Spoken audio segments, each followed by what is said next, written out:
The wind came through the rafters of Cedar Falls Community Church like a knife, cutting through my wool coat even though I sat in the front pew where the heat should have reached. 400 folding chairs scraped against linoleum as people stood for the final hymn. The lilies smelled too sweet, funeral home sweet, mixing with burnt coffee from the basement kitchen below. Pastor Raymond Cole delivered the eulogy, his voice echoing off the vaulted ceiling.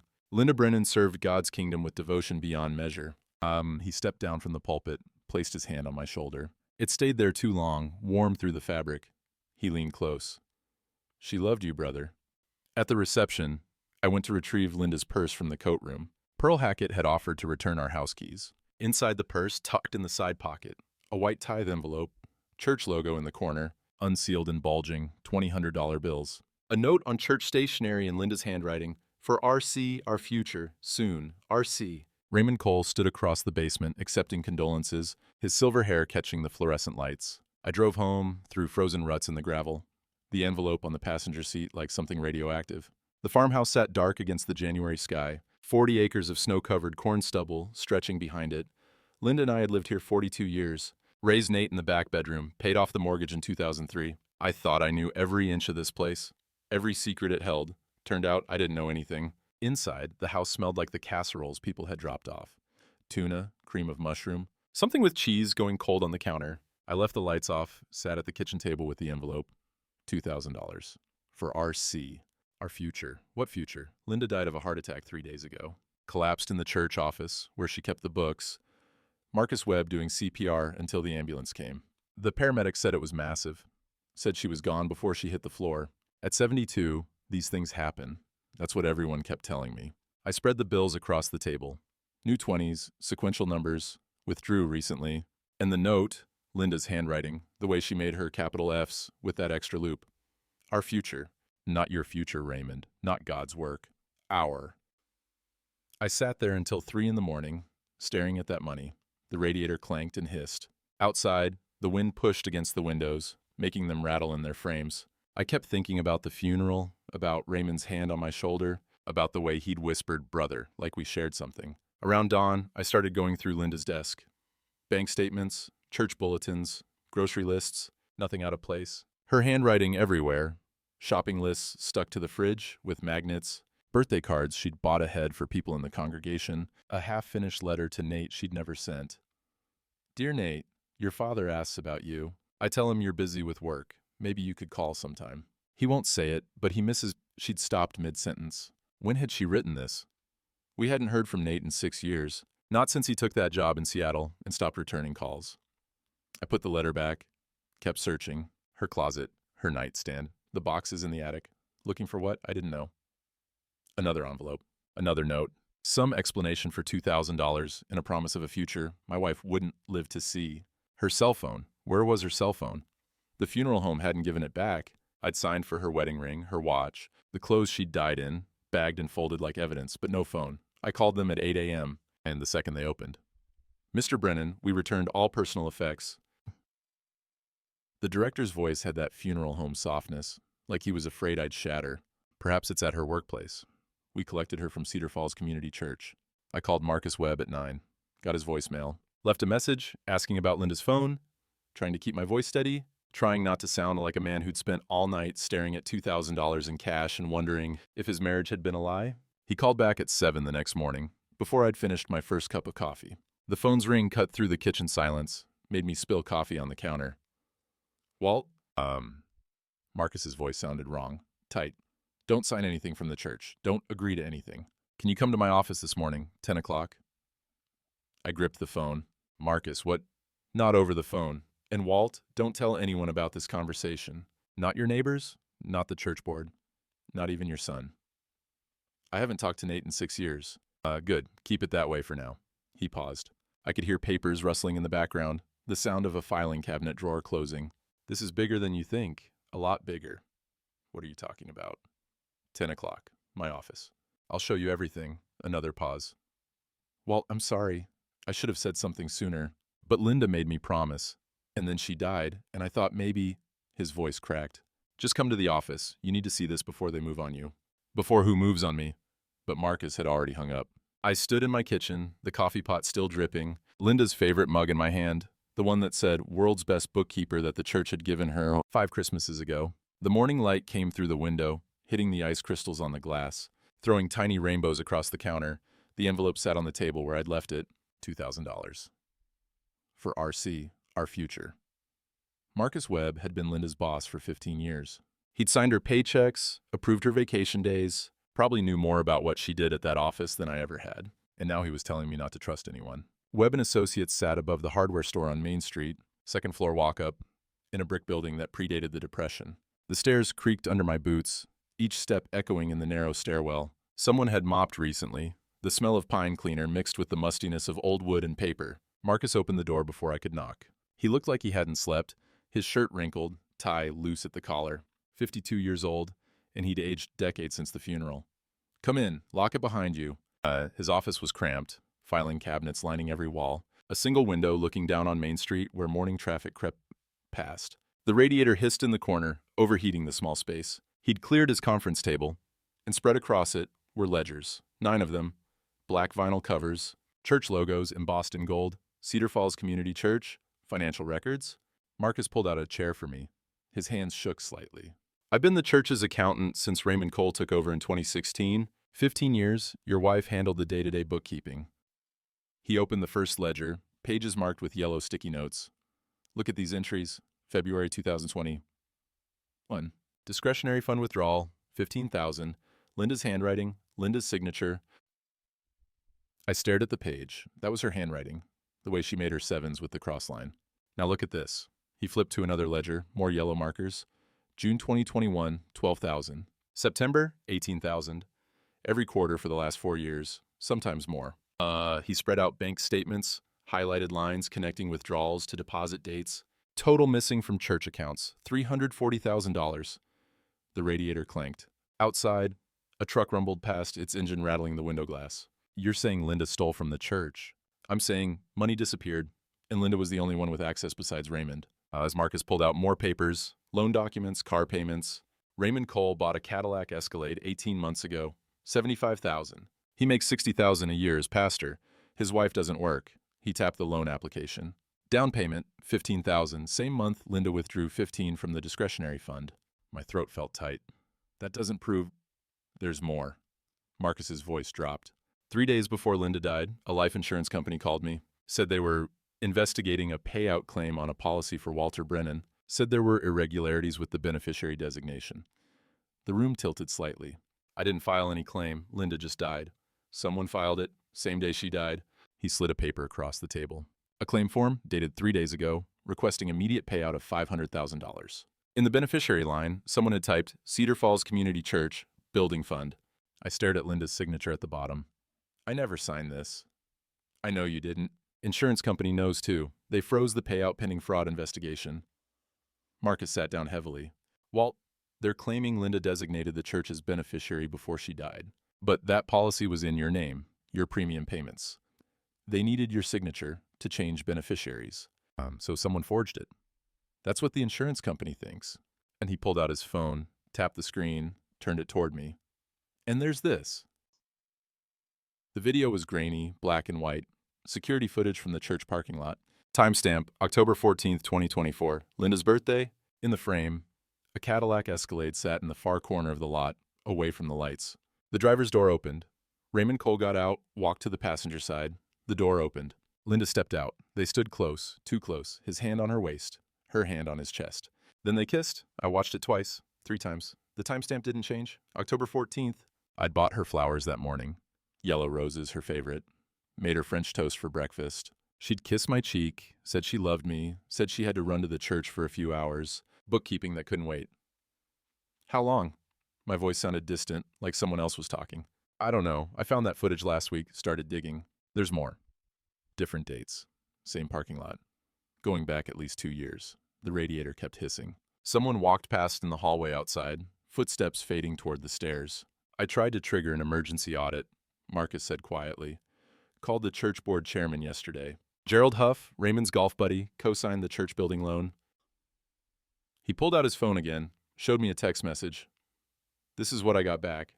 Marcus, the board has discussed your concerns. Pastor Cole has full confidence of the board. We will not be authorizing any audit at this time."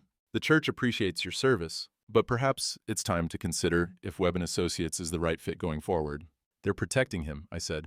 They're protecting the church. $2 million in building debt, 700 members, biggest employer of church staff in the county. If this gets out, the whole thing collapses. Marcus closed the ledger. Gerald called me this morning. Said maybe grief was making you unstable. Said maybe you weren't thinking clearly. Then he hung up before I could respond. I looked at the ledgers, the bank statements, the frozen image of my wife kissing another man. They think I'll just go away. They think you're a grieving old man who'll take his insurance payout and keep quiet. Marcus met my eyes. Will you? Pearl Hackett's kitchen smelled like fresh bread and coffee strong enough to strip paint. She'd called that afternoon, said she needed to talk, said I should come by when it was dark. Didn't want people seeing my truck in her driveway. Didn't want questions she couldn't answer. Her house sat 3 miles down the county road from mine, a small ranch she'd lived in since her husband died in '98. The porch light was off when I pulled up, but she opened the door before I could knock. Come in quick. Don't need the Keller sisters seeing you here. They drive past at 8 every night, regular as clockwork. She locked the door behind me, drew the curtains. At 71, Pearl moved like someone half her age, all nervous energy and sharp eyes. Sit. I made coffee, real coffee, not that church basement swill. I sat at her kitchen table, same yellow formica my mother had in the '60s. Pearl poured 2 mugs, set one in front of me, wrapped her hands around the other like she needed the warmth, even though her kitchen was overheated, the old furnace rattling in the basement. I heard about the insurance situation, she said. Gerald Huff's wife mentioned it at the grocery store. Said you were having trouble thinking clearly. Said grief does that to a man. She looked at me over the rim of her mug. That true? You thinking unclear? Clear as I've ever been. Good, because I've got something to tell you, and I'm not proud of staying quiet this long. She set down her mug, the ceramic clicking against the formica. 3 years ago, maybe 4, I went to the church on a Thursday afternoon, needed to drop off donated clothes for the rummage sale. Parking lot was empty except for 2 cars, Linda's Honda and Raymond's Cadillac. The furnace kicked on, warm air pushing through the floor vents. I walked around back to the donation bin, saw them through Raymond's car window, sitting close, his hand on her knee, her laughing at something he said. Pearl's voice went flat. I stood there with my bag of clothes and watched my friend, your wife, Walt, lean over and kiss that man on the mouth. I gripped my coffee mug. I put the clothes in the bin and drove home. Told myself I'd seen it wrong, that it was innocent, that good Christian women don't have affairs with their pastors. Told myself a lot of things. And she looked at the curtain window. Then last week at the funeral, I watched Raymond give that eulogy. Watched him touch your shoulder and call you brother. And I thought, Pearl Hackett, you're a coward. Why are you telling me now? Because Gerald Huff came to see me yesterday. Said the church board was concerned about rumors. Said maybe you were spreading stories about Pastor Raymond, trying to damage the church because you were angry about Linda's death. Said if I heard anything like that, I should let them know. She stood, opened a drawer, pulled out a napkin, wrote something in pencil, slid it across the table. Thursdays, 2 to 5 p.m. Check the church security tapes. Every Thursday for at least 2 years, Linda left the office at 2, said she had errands, came back at 5, sometimes later. Marcus never questioned it. She was salary, not hourly, and the work always got done. Pearl tapped the napkin. That parking lot has cameras. Marcus should have access to the footage. I folded the napkin, put it in my pocket. You could have told me 3 years ago. I could have. I should have. But I was scared, Walt. Scared of being wrong, scared of ruining Linda's reputation, scared of what the church would do if I accused their pastor. She sat down again, looking older now, tired. I'm still scared, but I'm more scared of watching a good man get destroyed because people like me stay quiet. The coffee had gone lukewarm. Outside, headlights swept across the curtains. The Keller sisters, right on schedule. Thank you, I said. Pearl shook her head. Don't thank me. I should have spoken up when it mattered. She walked me to the door, checked the street before opening it. One more thing. Linda came to see me last November, said she needed advice about something but couldn't tell me what. She looked scared, Walt, really scared. Asked me if I thought people could change, if you could forgive someone who'd done something terrible. What did you say? I said it depended on what they'd done. She said maybe it was better if some things stayed buried. Pearl's hand was on the doorknob. 2 months later, she was dead. I drove home through darkness so complete the headlights seemed to bend around it, illuminating nothing but frozen gravel and the occasional reflective eyes of a deer in the tree line. The napkin sat in my pocket. Thursdays, 2 to 5 p.m. The house was dark when I got there, just like I'd left it.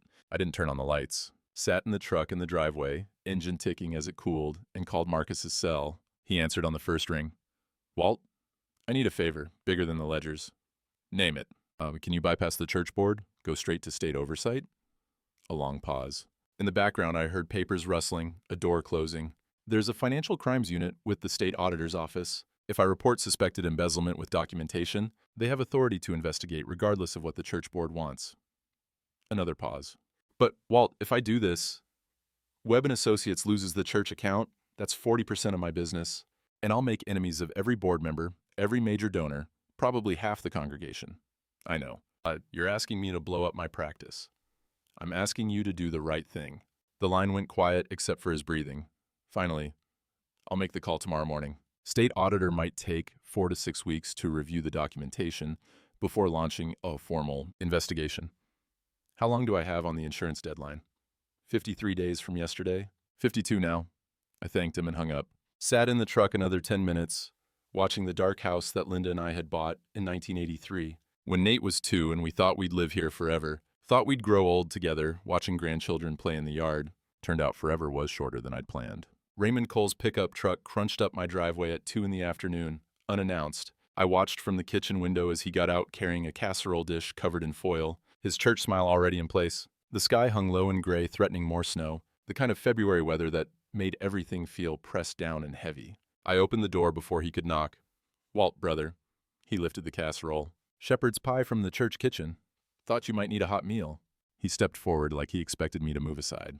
I didn't. Mind if I come in? It's freezing out here. I took the casserole. Didn't invite him past the threshold. Thanks for bringing it by. Of course. Of course. That's what family does. Church family. He tried to look past me into the house. I wanted to check on you, see how you're holding up. This must be such a difficult time. I'm managing. Gerald Huff mentioned you've been asking questions about the insurance, about church finances. His voice stayed soft, pastoral. I want you to know we're here to help, Walt, whatever you need. If there's confusion about anything, we can sit down together, go through it all. Sometimes grief makes paperwork feel overwhelming. The cold air pushed into the house. My fingers went numb against the casserole dish. I appreciate that. Linda loved you very much. She told me so many times. He smiled, but his eyes were scanning the entryway behind me, the hall table, the coat hooks, the mail basket. She worried about you, said you'd been forgetting things, misplacing keys, missing appointments. She was concerned about how you'd manage on your own. Funny, I don't remember missing any appointments. Oh, well, memory's a tricky thing, isn't it? He glanced at the driveway, at the barn. This is a lot of property for one person to maintain. Have you thought about what you might do? The church has connections with some excellent assisted living facilities, places where you wouldn't have to worry about upkeep, where there's medical care on site. I set the casserole on the hall table. I'm 67, Raymond, not 90. Of course. I just meant, Linda mentioned you kept important papers, insurance documents, property deeds, that sort of thing. If you ever need help organizing them, making sure everything's in order, I'm happy to assist. That's what pastors do. Everything's in order. He looked at me for a long moment, the pastoral mask slipping just slightly. Walt, sometimes grief makes us see things that aren't there, makes us suspicious of people who only want to help. He touched my shoulder, left his hand there. Linda told me you've been struggling. If you need help managing your affairs, legal or financial, the church has resources. We can make sure you're protected. I stepped back. His hand fell away. I'll keep that in mind. Please do, because, brother, I'd hate to see you make decisions you'd regret, decisions based on confusion or, worse, on listening to people who might not have your best interests at heart. His voice hardened just a fraction. Some folks like to spread rumors, cause trouble where there isn't any. That's not Christian behavior. What kind of rumors? Oh, nothing worth repeating, just small-town gossip. People with too much time and too little faith. He backed toward his truck, pulling his coat tight against the wind. You call me if you need anything, day or night. And, Walt, maybe don't sign any legal documents without someone from the church reviewing them first, just to be safe, given your state of mind. I watched him drive away, his taillights disappearing down the county road. My state of mind was just fine. Marcus called 2 days later. Can you meet me at the Main Street Diner tomorrow, 11 a.m.? There's something you need to see. Bring sunglasses if you have them. Sunglasses? Trust me. The diner was half full when I arrived, the lunch crowd starting to trickle in. Marcus sat in a back booth, laptop open, angled away from the other customers. He looked worse than before. Shadows under his eyes, 3 days of stubble, coffee cups stained from constant refills. I slid into the booth across from him. The smell of fryer grease and coffee, the clatter of dishes from the kitchen. Merle Haggard on the jukebox. I found the Thursday footage. Marcus turned the laptop toward me but kept his hand on the lid, ready to close it. October 14th, 2024. Linda's birthday. You need to see this, but Walt, once you see it, you can't unsee it. Show me. He opened the screen. Black and white parking lot footage. Timestamp in the corner, 2:47 p.m. Raymond's Cadillac parked in the far corner, away from the building lights.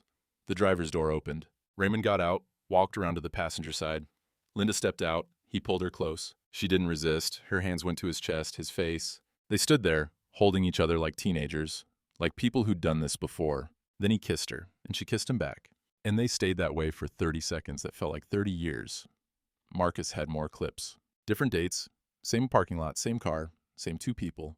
September, July, April, going back 2 years. Someone dropped a plate in the kitchen. The crash made me flinch. I looked up. 3 people at the counter had turned around. They'd seen the screen, the footage, the timestamp, recognition spreading across their faces. One of them stood up, left money on the counter, walked out fast. By the time I drove home, my phone was ringing. Neighbors, church members, Pearl. Everyone wanted to know if it was true. If that was really Linda, if Pastor Raymond.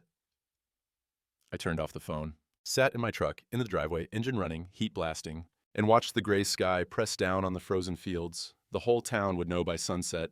Sunday morning, I stayed home. First time in 40 years, I hadn't sat in a church pew on the Lord's Day. The silence felt like a statement, like I'd announced something to the whole town without saying a word. Pearl called at 9:30, right when the opening hymn would have started. You okay?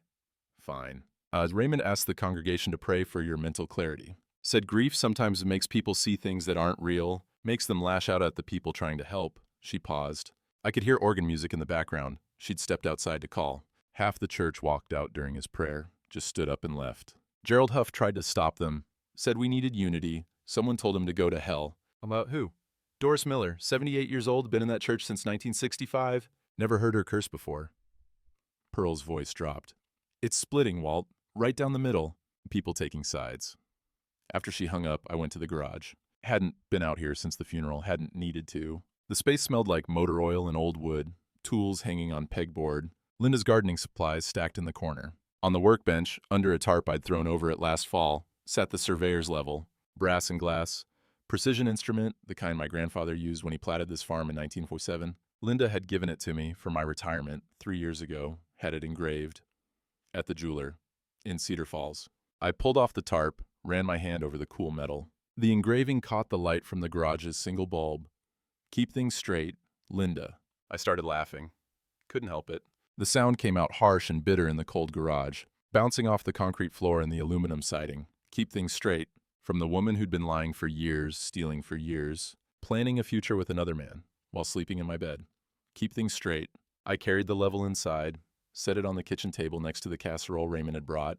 The shepherd's pie sat untouched in the fridge, foil still sealed. I hadn't been able to bring myself to eat it, to put food in my mouth that he'd touched, that he'd delivered while asking where I kept my important papers. The phone rang. Nate's number on the caller ID, my son. 6 years since we'd spoken. 6 years since the argument about the farm, about him leaving for Seattle, about Linda taking his side when I'd wanted him to stay, to take over the operation, to keep the family land in the family. I stared at the phone until it went to voicemail. He called back 30 seconds later. This time I answered. Dad? His voice had changed, or maybe I'd just forgotten what it sounded like. Deeper than I remembered. Steadier. I heard something. About Mom, about the pastor. Cousin Jenny called from Iowa City. Said people are talking. Said there's video. It's true. Silence on the line.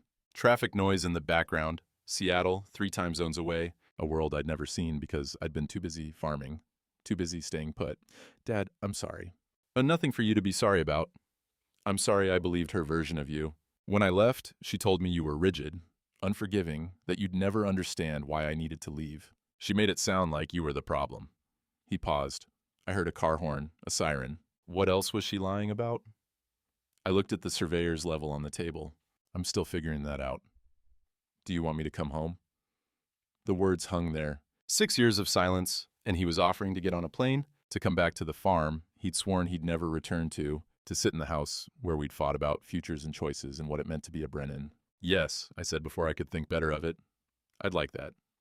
I can be there Thursday. I'll text you my flight info. Another pause. Dad, are you doing okay, really? I touched the engraved brass. Ask me again when you get here. After he hung up, I sat at the table until the winter light started to fade, until the kitchen filled with shadows, and the old house settled around me with its familiar creaks and groans. The surveyor's level sat there, catching the last of the daylight, the engraving mocking me with its irony. Keep things straight. Linda had given me a tool for finding truth, for measuring accuracy, for making sure foundations were solid and corners were square. She'd had it engraved with a command she'd never followed herself. But maybe that was the point. Maybe she'd known, even then, that someone would need to keep things straight, that someone would need to measure the truth she'd been hiding, that the level would end up in my hands as evidence of how crooked everything had become. I picked it up, felt its weight, looked through the scope at the far wall where Linda's cross-stitch hung, a Bible verse about love and faithfulness she'd made when we got married. The level showed me what I already knew. Nothing in this house was straight anymore. The insurance adjuster showed up Tuesday afternoon without calling first. I was in the barn checking the tractor's hydraulic lines when I heard a car door slam. Through the barn's side window, I watched a man in a gray suit pick his way across the frozen mud, dress shoes sliding on the ice patches. Mr. Brennan? He held up an ID badge. Dale Simmons, Midwest Heritage, Life Insurance. I need to ask you some questions about your wife's policy. I wiped my hands on the shop rag, walked out into the cold. You could have called. I was in the area. He pulled out a tablet, stylus already in hand. This won't take long. Just need to clarify a few things about Mrs. Brennan's mental state in the months before her death. The wind picked up, carrying the smell of manure from the Keller farm down the road. Her mental state was fine. Were you aware she'd been evaluated by Dr. Philip Morrison last November? Cognitive assessment for early-stage dementia? That's a lie. Linda never saw any Dr. Morrison. Simmons tapped his screen. We'll see, we have documentation. Signed evaluation indicating memory loss, confusion, difficulty managing finances. He looked up at me. The church submitted this as part of their beneficiary claim. Said Mrs. Brennan was experiencing significant cognitive decline, which explains certain financial irregularities in her bookkeeping. My jaw clenched. Who submitted this? Pastor Raymond Cole. He's listed as Mrs. Brennan's spiritual advisor and health advocate on church letterhead. Another tap on the screen. According to his statement, your wife expressed concerns about your ability to manage alone. She wanted to ensure the insurance proceeds went to the church to support their community care programs. Programs that would theoretically assist you after her death. Never signed anything changing beneficiaries. No, you didn't. But Mrs. Brennan had power of attorney for healthcare decisions. If Dr. Morrison's evaluation shows she was competent when she made the designation and you were starting to show signs of cognitive decline yourself, he let that hang. I'm not declining. Pastor Cole mentioned you've been making accusations, spreading rumors about him and your late wife, showing people altered security footage. He's concerned you're not processing your grief in a healthy way. Simmons's voice went soft, therapeutic. Mr.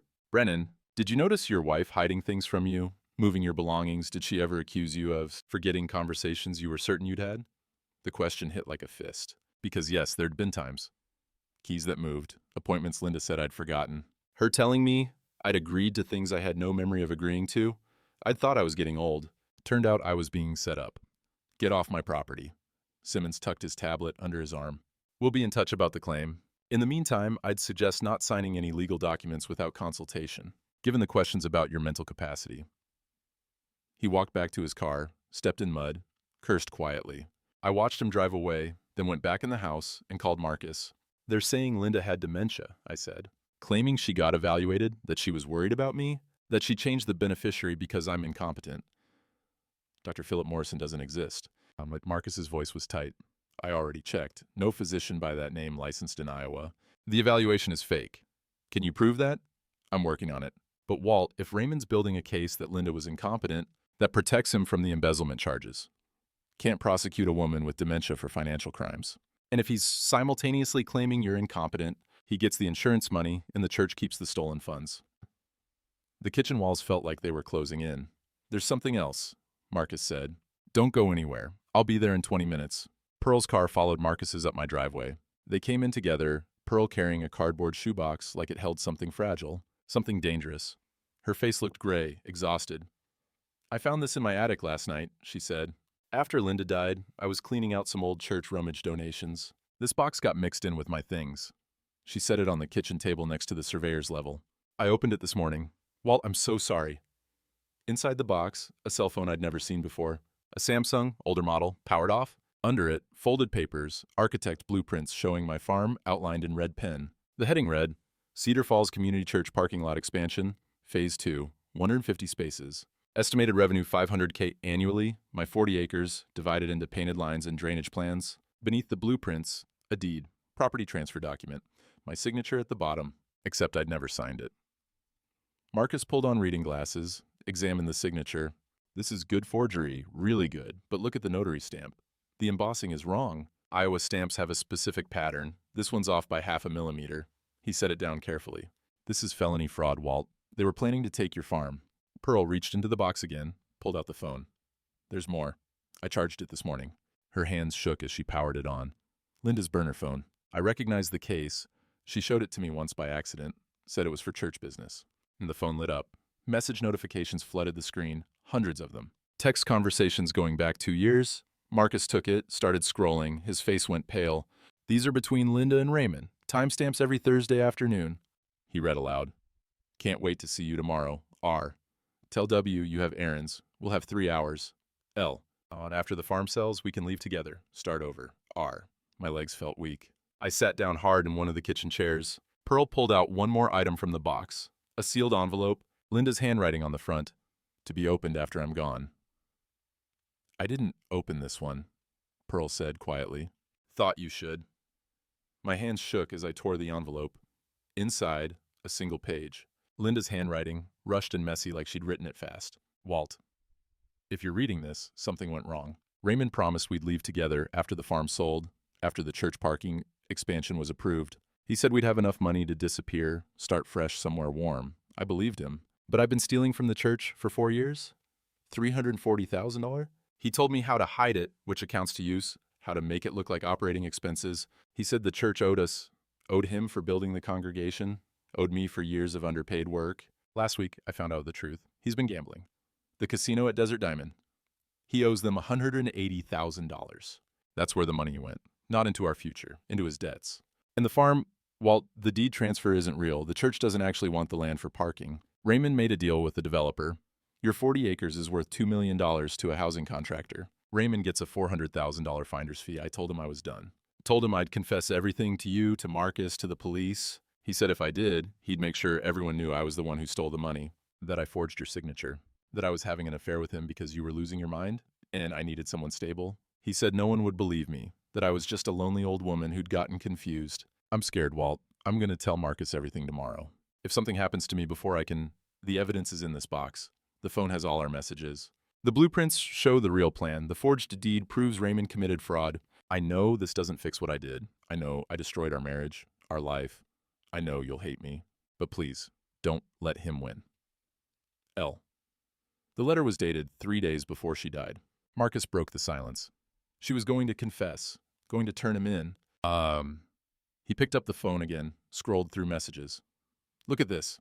The day before she died, Raymond texted, "Don't do anything stupid. You'll regret it." And I looked at the shoebox. Evidence of betrayal, theft, fraud. Evidence of a woman who'd finally tried to do the right thing and maybe died for it. Sheriff Tom Driscoll needed to see this. All of it. Call him, I said. Nate's rental car pulled up Thursday afternoon, mud splashing as he navigated the ruts in the driveway. I watched from the kitchen window as my son climbed out, taller than I remembered, or maybe I just shrunk. 38 years old, wearing a tech company fleece and jeans that cost more than my work pants. His hair was thinner, streaked with gray I didn't expect. He stood by the car for a moment, looking at the house, the barn, the fields beyond, taking it all in, or maybe working up the courage to knock. I opened the door before he could decide. Dad. He had his mother's eyes. That was the first thing I noticed, the thing that hit me hardest. Linda's eyes looking at me from a face that was part mine, part hers, part this stranger who'd chosen Seattle over corn and me over staying. Come in, coffee's on. We sat at the kitchen table, the same table where I'd spread out Linda's money, where Marcus had shown me the ledgers, where Pearl's shoebox still sat with its evidence of everything broken. The surveyor's level rested next to it, brass catching the afternoon light. Nate wrapped his hands around his coffee mug, but didn't drink. Jenny sent me articles. Local news, blog posts, They're calling it the Cedar Falls church scandal. He looked at the shoebox. Is it true? All of it? Yeah. The affair, the money, the fake deed. His voice cracked. Did she ever love us? You, me, this place? Or was it all just, I don't know? He set down the mug, hard enough that coffee sloshed onto the table. How can you not know? You were married 42 years. You had to see something, had to notice. He stopped himself, wiped his face with his hand. I'm sorry. That's not fair. Go ahead and say it. Say what? That I was blind, that I should have seen it, that maybe if I'd been different, better, she wouldn't have. My throat closed up. I stared at the coffee stains spreading across the wood. Nate looked at me for a long time. When he spoke, his voice was quiet. Did you drive her to it? Were you cold to her? Distant? Did you make her feel like she had to look somewhere else?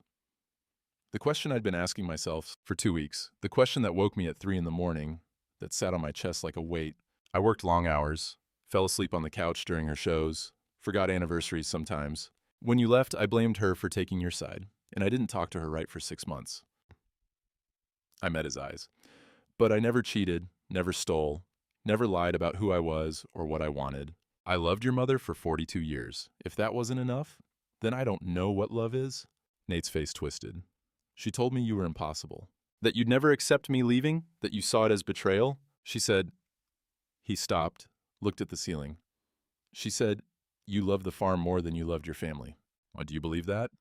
I did. For 6 years, I believed it. He pushed his mug away. Now I don't know what to believe. If she lied about the pastor, about the money, what else did she lie about? Did she lie about you? About why I should stay away? His voice rose. Did she keep us apart on purpose? Dad, did she poison me against you so I wouldn't come home and see what she was doing? The question sat between us like something alive. I called, Nate said. 3 Christmases ago, I called. Mom answered. Said you were out checking fences, that you'd been in a mood all day, that maybe it wasn't a good time. I hung up and told myself I'd try again later. Never did. He looked at his hands. Was that true? Were you out checking fences? I tried to remember. Christmas 3 years ago. Turkey in the oven, Linda's gospel music playing, me in the living room reading the paper. I was home all day, never left the house. Nate's face crumpled. Jesus Christ, she didn't even tell you I called. No. We sat in silence. Outside, the wind pushed against the windows. The old furnace kicked on, rattling through the vents. All the sounds of the house I'd lived in my whole adult life, the house that suddenly felt like it belonged to someone else, some other version of me who'd been married to someone I'd never actually known. I'm sorry I didn't come home, Nate said finally. I'm sorry I believed her without asking you. I'm sorry I let 6 years go by. I'm sorry I let you. And he reached across the table, put his hand over mine. His grip was strong, warm, real. What happens now? He asked. Sheriff Tom's got the evidence. State auditors reviewing the church books. They're building a case. I looked at the surveyor's level. There's going to be arrests, probably soon. But when? Tom said that they're coordinating with state troopers. Wants to do it publicly, make sure everyone sees. And I pulled out my phone, showed him the text Tom had sent that morning. Easter Sunday, during service. Maximum witnesses, you want to be there? Nate read it twice. Do you? I thought about Raymond's hand on my shoulder, his voice calling me brother. Thought about him delivering casserole while asking where I kept my papers. Thought about Linda's last letter, her fear, her attempt to finally do the right thing. Yeah, I said, I want to be there. Then I'm coming with you. Nate stood, walked to the window, looked out at the 40 acres that Raymond had tried to steal, that Linda had been willing to let go. This land, you still want to work it? It's all I know. Then let's make sure you keep it. He turned back to me. After this is over, after the arrests and the trial and whatever comes next, I want to help.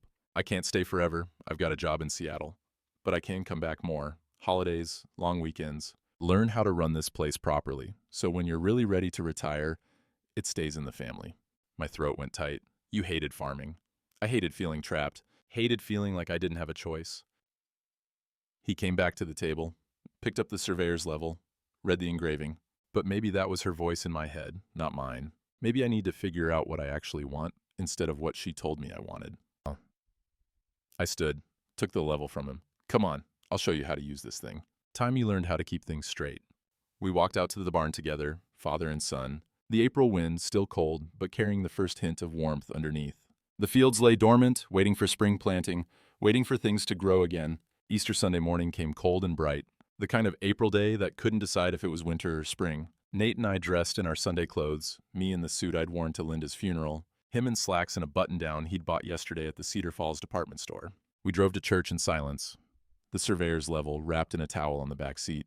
"You don't have to do this," Nate said as we pulled into the parking lot. "Yes, I do." The lot was nearly full, cars packed in tight like always on Easter. The Cadillac Escalade sat in Raymond's reserved spot near the front entrance, freshly washed, gleaming in the morning sun. I parked in the back row, far from the building, where we could see everything. Sheriff Tom's truck sat 3 spaces down, unmarked but unmistakable. He caught my eye through the windshield, gave a slight nod. 2 state trooper vehicles were parked on the street, waiting. We walked in through the back entrance, the one that led straight to the sanctuary. The organ was already playing, early arrivals chatting in the pews. The smell of Easter lilies mixed with furniture polish and coffee from the basement kitchen, everything exactly like it always was, like nothing had changed, like Linda hadn't died in this building and Raymond hadn't stolen from these people for years. Pearl sat in the back row. She'd saved us seats. Nate slid in first, then me, the surveyor's level in my lap, still wrapped in the towel. "He's up front," Pearl whispered, acting like it's just another Sunday. Raymond stood near the pulpit, greeting people, shaking hands. He wore a white robe with gold trim, his Easter finest. His smile was wide, confident. The smile of a man who thought he'd won, who thought the old farmer and his estranged son posed no threat. The sanctuary filled. 400 people, maybe more. Gerald Huff and his wife in the second row. The church boards scattered throughout, all dressed in their Easter best. Families with children, elderly couples, teenagers checking their phones. At exactly 10 o'clock, Raymond stepped up to the pulpit. The organ music swelled, then stopped. Silence fell. "He is risen," Raymond said, his voice carrying to the back of the sanctuary. "He is risen indeed," the congregation responded. Nate's hand found mine, squeezed tight. Raymond opened his Bible, began reading from the Gospel of John. His voice was smooth, practiced, full of that pastoral warmth he'd perfected over 15 years. He talked about resurrection, about new life, about leaving the past behind and embracing God's forgiveness. "Sometimes," he said, looking out over the congregation, "we carry burdens that aren't ours to carry. Grief that makes us see darkness where there's light. Suspicion that poisons our relationships with those who love us most." His eyes found me in the back row. "On this Easter morning, I invite you to lay down those burdens, to trust in God's plan, to forgive those who have." The sanctuary doors opened. 3 state troopers walked down the center aisle, their footsteps echoing on the tile floor. Sheriff Tom came in through the side entrance, moving toward the front. The organ player stopped mid-note. People turned in their pews, confused murmurs spreading through the crowd. Raymond's face went white. He gripped the pulpit, knuckles showing through his skin. The lead trooper stopped at the front of the sanctuary, directly below the pulpit. "Pastor Raymond Cole, you need to come with us." "I'm in the middle of a service." "Now, sir," I stood up. The towel fell away from the surveyor's level. Pearl and Nate stood with me. Raymond's eyes locked on mine across the sanctuary. For 3 seconds, neither of us moved. Then I raised the surveyor's level above my head, held it high so everyone could see the brass catching the light, the engraving visible even from 40 feet away. "Keep things straight, Raymond," I said, my voice carrying in the silence. "Like she told me to." The sanctuary erupted.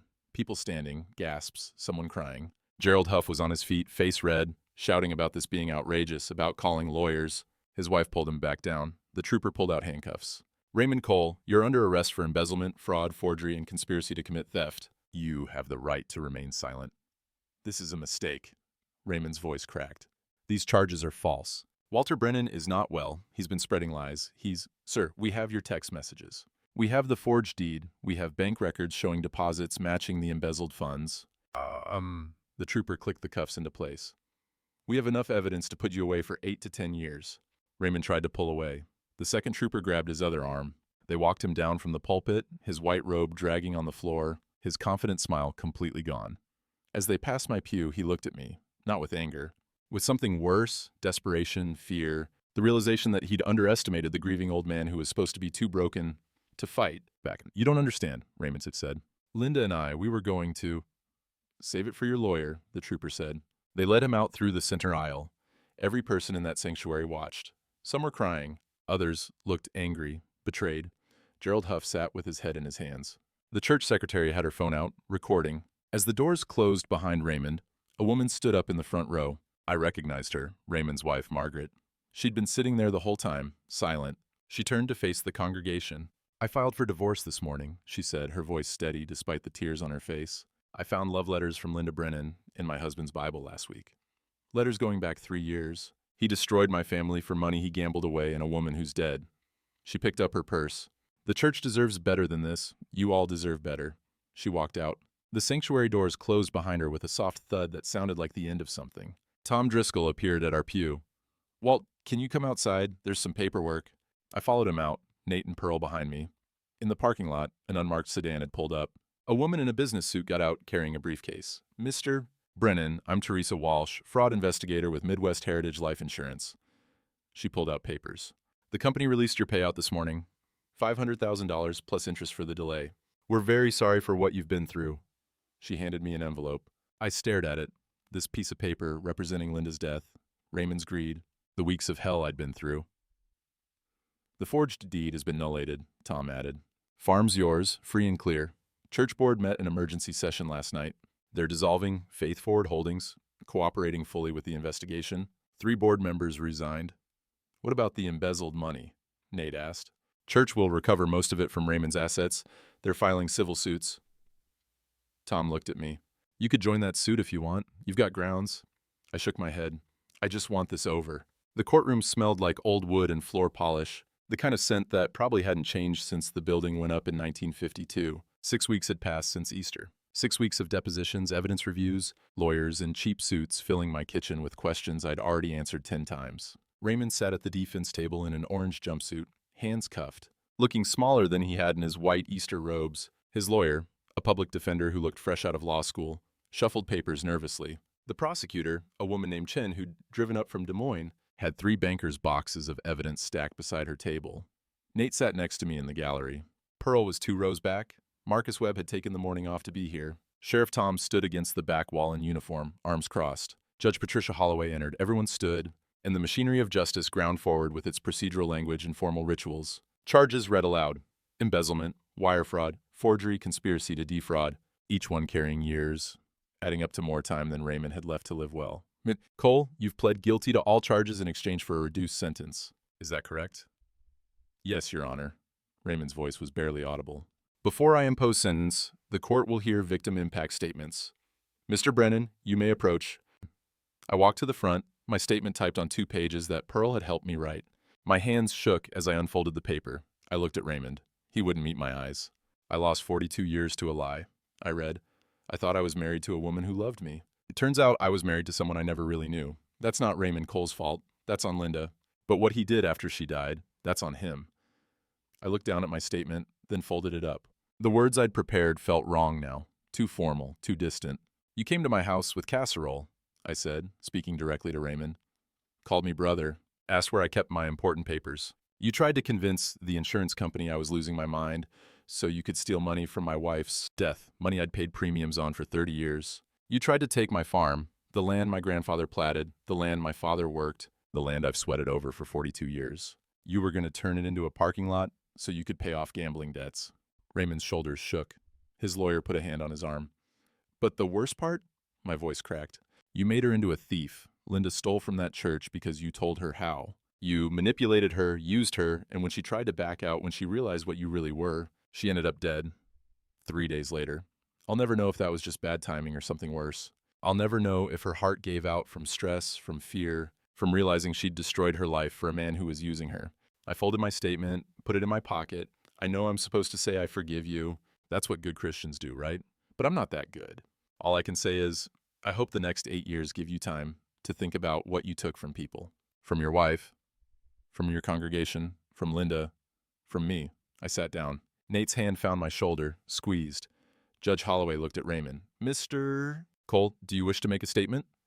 Raymond stood slowly. His lawyer tried to stop him, but Raymond shook his head. When he spoke, his voice was hoarse. I want to say I'm sorry. To Walter, to Margaret, to the church, to everyone I hurt.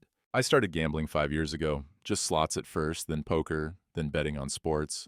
I thought I could control it. Thought I could win enough to cover the church's building debt, pay back what I borrowed, and no one would ever know. He wiped his face. Linda found out about the debt. She offered to help, said she could make some withdrawals from discretionary funds. Just temporary, just until I got straight. But it kept getting worse. I kept losing, and she kept covering for me because... He stopped, looked at me. Because she loved me. And I used that. I used her faith in me, her belief that we had a future together. I never loved her, Mr. Brennan. I wish I could say I did, that there was something real there, but the truth is, I was using her for money, and she was using me to escape a life she didn't want anymore. We were both lying. To you, to my wife, to ourselves. The courtroom was silent except for the heating system cycling on. When she said she was going to confess, I told her she'd go to prison, that everyone would hate her, that you'd never forgive her. I thought if I scared her enough, she'd keep quiet. His voice broke. 3 days later, she had a heart attack. The doctor said it was coronary disease.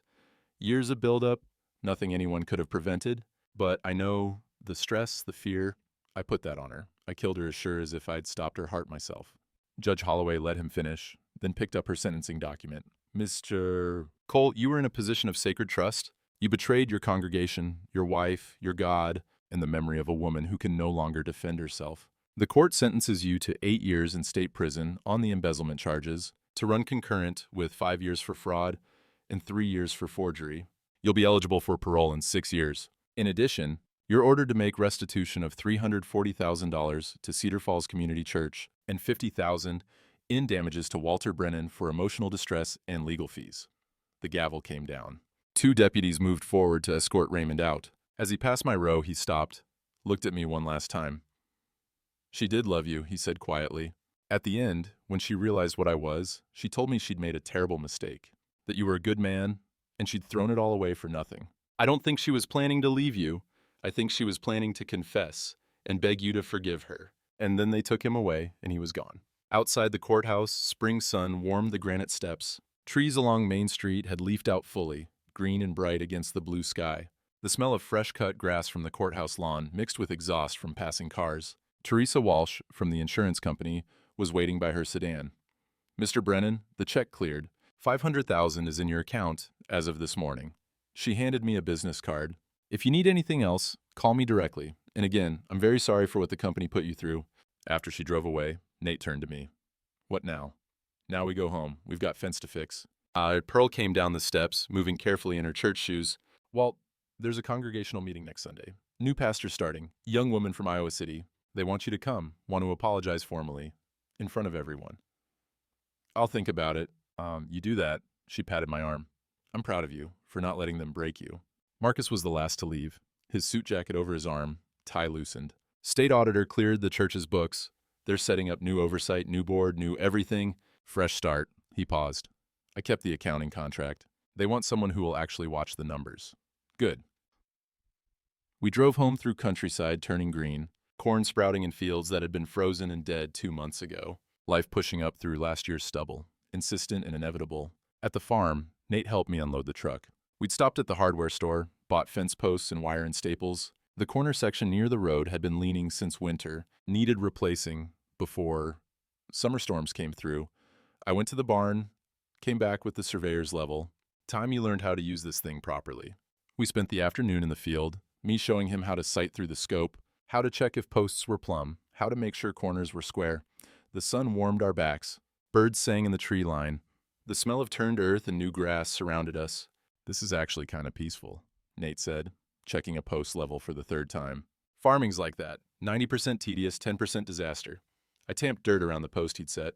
Your grandfather used to say the land remembers who loved it, who put in the work, who tried to sell it. Do you believe that? I looked across the 40 acres, at the corn just starting to show in neat rows, at the barn my father built, at the house where I'd spent my whole adult life. Yeah, I do. Then it remembers you. Nate handed me the level. And maybe it's time it remembered me too. Not full time, I'm not ready for that. But summers, weekends, whenever I can get away, if you'll teach me, I'll teach you. We worked until sunset, replacing posts, stretching wire, checking everything twice with the level. When the last post was set and the last wire stapled, we stood back and looked at our work. Straight lines, solid corners, everything plumb and true. Nate picked up the level, read the engraving one more time. Keep things straight. Think she meant it, or was it just irony? Maybe both. I took the level from him, carried it back to the barn, hung it on its hook where it could rest. But it doesn't matter what she meant. What matters is what we do with it. Inside the house, I made coffee while Nate called his girlfriend, in Seattle, told her about the day, about the sentencing, about the fence. I could hear him laughing at something she said, hear the warmth in his voice, The easiness of talking to someone who knew him, who he didn't have to hide from. When he hung up, he came into the kitchen. Melanie wants to visit. See the farm. Meet you. That okay? More than okay. We drank our coffee on the porch, watching darkness settle over the fields. The security light by the barn clicked on, casting long shadows. Somewhere in the distance, a coyote called. I donated $100,000 of that insurance money, I said. County Food Bank. In memory of the wife I thought I had. Nate nodded. That's good. Really good. Some people asked why I'd honor her after what she did. I said I'm not honoring her. I'm honoring the man I was when I still believed in her. We sat in silence, listening to the night sounds. Crickets, wind through new leaves, the distant bark of the Keller's dog. You going back to that church? Nate asked. Don't know yet. Maybe. Maybe not. There are other churches. I set down my empty mug. But that's tomorrow's problem. Tonight, I'm just going to sit here and be grateful the fence is fixed and my son's home and the corn's coming up. How long can I stay? Long as you want, he smiled. I've got 2 weeks before I have to be back in Seattle. Let's see how much farm work I can remember. Deal. As later, after Nate went to bed in his old room, I sat at the kitchen table with Linda's letter in front of me. The one she'd written before she died. The confession she'd never gotten to make in person. I'd read it 20 times, trying to find something in the words I hadn't seen before. Some clue to who she really was underneath all the lies. But there was nothing. Just fear, regret, and a warning that came too late. I folded the letter, put it in the shoebox with the rest of the evidence, and carried the whole thing to the barn. Put it on a high shelf in the back, behind the old tractor manuals and boxes of spare parts. Not thrown away, I wasn't ready for that, but out of sight. Stored like any other piece of farm history that had outlived its usefulness. The surveyor's level hung on its hook, brass gleaming in the barn's dim light. I touched it once, felt its cold weight, then turned off the light and walked back to the house. Tomorrow, Nate and I would check the irrigation system. The day after that, we'd plant the North 40 and soybeans. Life would continue, work would get done, seasons would turn, and somewhere in all of that forward motion, maybe I'd figure out how to be Walter Brennan again. Not Linda's husband, not Raymond's victim, not the man who got betrayed. Just Walt, farmer, father, man who kept things straight. The land would remember, and so would I. 3 weeks later, I sat on the porch at dawn with my coffee. The rain gauge showed 2 inches from last night's storm. Good for the seedlings. I opened a field notebook, wrote the date, the weather, the first report of growth in the Northeast 40. Continuing the work, keeping the record. I'd visited Linda's grave yesterday, first time since the sentencing. The daffodils I'd planted in March were blooming now, yellow and bright against the gray stone. Someone had left fresh flowers. Margaret Cole, Raymond's ex-wife. She'd stopped by the farm last week, said she was sorry, said she understood what it felt like to have your whole life revealed as a lie. We'd had coffee, talked about starting over. She'd moved to Cedar Falls, taken a job at the library, said maybe we could be friends, 2 people who'd survived the same shipwreck. The farm sold at auction last week. Raymond's farm, the hobby acreage he'd bought with embezzled money. The church recovered some of their losses. The rest would come slowly, in payments from prison wages that would take decades to add up to anything meaningful. From the barn, I heard Nate's voice, talking on the phone with his boss. He'd extended his stay another 2 weeks, set up a temporary office in the tack room, said the quiet helped him think, said maybe tech work and farming weren't so different. Both about building something that lasts, both about understanding what you're working with. The sun cleared the tree line, warming the porch boards. The field stretched green toward the horizon. The surveyor's level sat on the table beside me, brass catching the light. Nate wanted to learn how to use it properly, said maybe he'd teach his own kids someday, if he ever had them. Pass it down, keep the precision. Some battles you win with noise. This one I won with receipts, a camera, and my wife's warning from the grave. But the real victory wasn't in the winning, it was in the planting, in the staying, in the morning coffee, and the rain gauge, and the field notebook that would outlast us all. The land remembers, and now so would I.